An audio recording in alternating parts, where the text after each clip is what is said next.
এ কি অপরূপ রূপে মা তোমার হেরিনু পল্লী জননী, ফুলে ও ফসলে কাঁদা মাটি জলে ঝলমল করে লাবণী।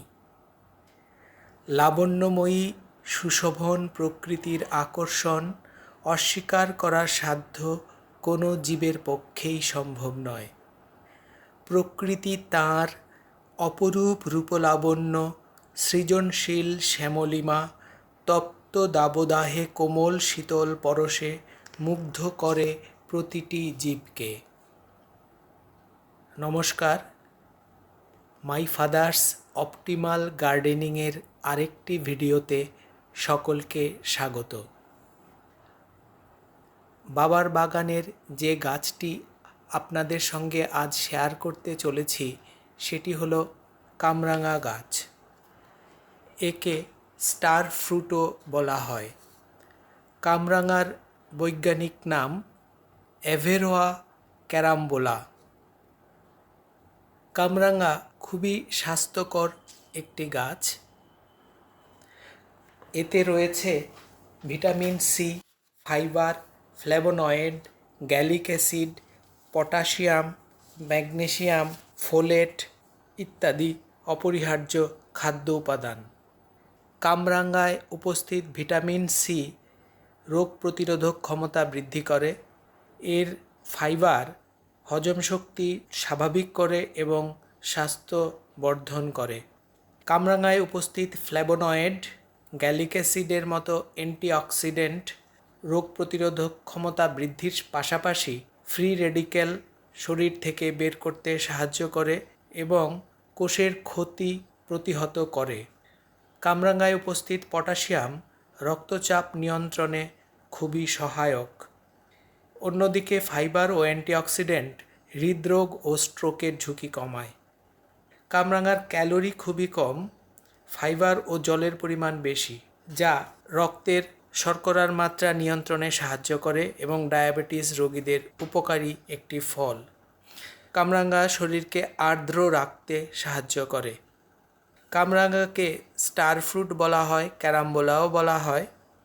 বাবার বাগানের গাছটি দেখুন, ফল ফুল ভর্তি হয়ে আছে। প্রকৃতি যেন তার রূপলাবণ্য অকৃপণ হাতে বিলিয়ে দিচ্ছে। আমি তো মুগ্ধ হয়েছি, তাই এই সৌন্দর্য আপনাদের সাথে শেয়ার করতে চাইছি। গাছটি দেখুন, এতে ফুল ভর্তি হয়ে আছে, বড় কামরাঙা রয়েছে, ছোট ছোট কামরাঙা আছে, কিছু পাকার কাছাকাছি রয়েছে, যেন অবিরাম ফল দিয়ে যাচ্ছে। এর শ্যামলিমা সবুজ ভাব মুগ্ধ করে।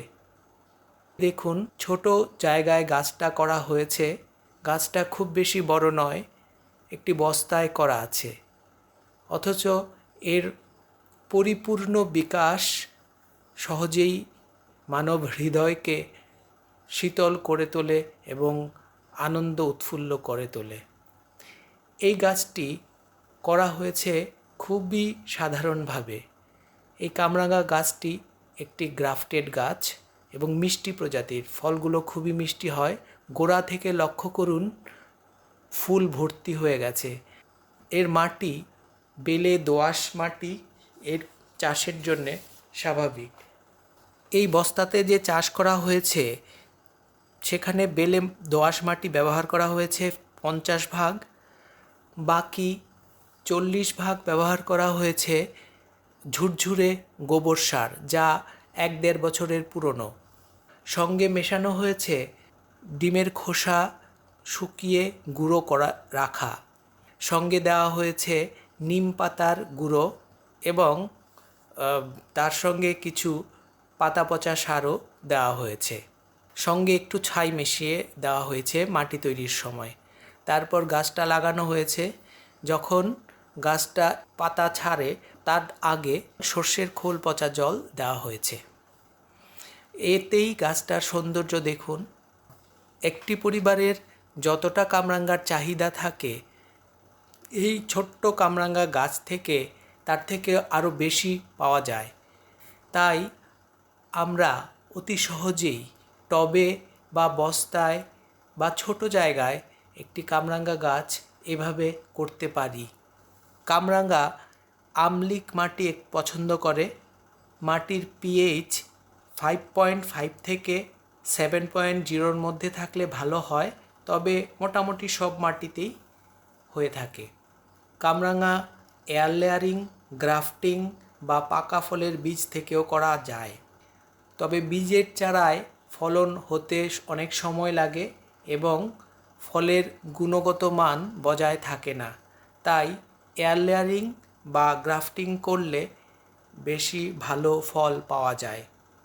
এই গাছটিতে দেখুন সারা বছরই এমনভাবে ফুল ফল ভর্তি হয়ে থাকে। যেহেতু অধিক মাত্রায় ফল বহন করে, তাই বড় ফলগুলো তুলে নেওয়ার পর তাতে সর্ষের খোল পচা জল মাঝে মাঝে দেওয়া হয়। খুব বেশি সার কিছুই দেওয়া হয় না। রাসায়নিক সার তো একদমই দেওয়া হয় না। রোগ পোকার বিশেষ কোনো আক্রমণ হয় না, এতেই এত সুন্দর হয়েছে। আপনারা সহজেই এইভাবে আপনাদের বাড়িতে কন্টেইনারে কামরাঙ্গা গাছ লাগাতে পারেন। এর জন্যে খুব বেশি জায়গার প্রয়োজন নেই, যা আমাদের ধারণা ছিল আগে কি বড় জায়গা লাগে। আপনারা দেখছেন তো এইটুকু ছোট জায়গাতেই গাছটা করা যায়। আসুন সকলে বাড়ির প্রাঙ্গণে বা ছাদ বাগানে কন্টেইনারে করি। তবে যাদের ক্রনিক কিডনির সমস্যা রয়েছে তারা এই ফলটি খাওয়ার আগে ডাক্তারবাবুর পরামর্শ অবশ্যই নিয়ে নেবেন। আজকের ভিডিওটি কেমন লেগেছে অবশ্যই জানাবেন। ভালো লাগলে ভিডিওটি লাইক ও শেয়ার করবেন এবং সাবস্ক্রাইব করতে ভুলবেন না। ধন্যবাদ।